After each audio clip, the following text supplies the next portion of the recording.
The woman who took matters into her own hands when her mobile phone was snatched in Tottenham, well, she chased after the man and got her phone back. Our whole lives are on our phone these days, and for it to be snatched at one of the most inconvenient moments for me personally, in my head I was like, no, this is not happening.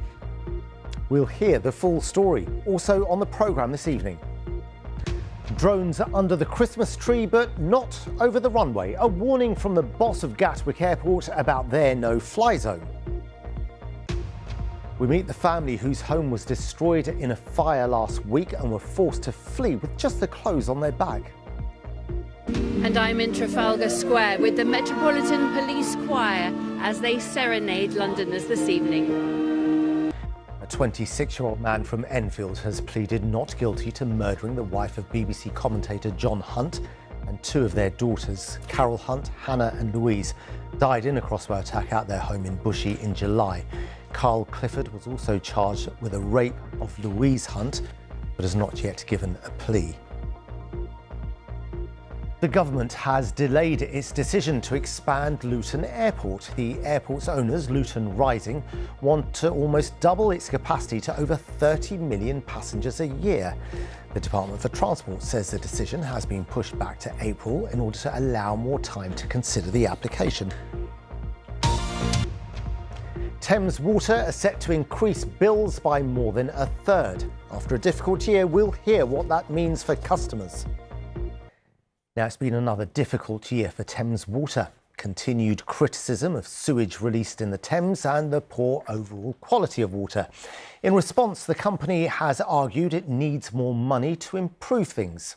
Well, today it was told it can increase bills by more than a third. Aisha Baksh can tell us more about this. Aisha. Well, Assad, the regulator for England and Wales, Ofwat, has said that all water companies can increase their prices.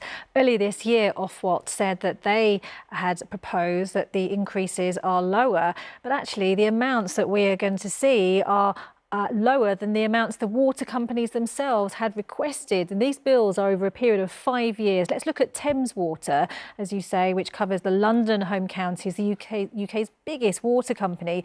Thames Water customers will see their bills rise on average from £436 to £588. That is an increase of 35%. It has debts of £16 billion at the moment and a loan of £3 billion. The company is in negotiations over a buyout. Now, campaigners I've spoken to say they are still angry over the increase in sewage pollution incidents, while bosses and executives have seen their bonuses increase to hundreds of thousands of pounds. And they've told me that they feel that customers are being ripped off. I think it's outrageous. It's daylight robbery. It's a tax on every household to pay for the failure and greed of Thames Water. This isn't about further investment. This is about bailing out a failed water company. It's about making sure that they can keep afloat and then carry on extracting profits to the benefit of their shareholders. Okay. A bit away from the bills now, Aisha, because there was a water shortage in the area of Cheam. Are there any updates on that? Yeah, that's right. Thousands of people in Surrey and South London have been without water for the last couple of days. There have been problems at the Cheam water treatment works. We understand that water supply has now been restored, but some customers in Sutton in high-rise buildings may be experiencing lower than water pressure, and bottled water stations will remain open till tonight. As for Thames Water, it's important to say that they have told us that their rises are critical in their words to the company's future and its ability to improve service for customers and for the environment. But nationally, bill rises are seeing customers struggling to pay their bills. Yeah, OK. Aisha Baksh, thanks very much for that update.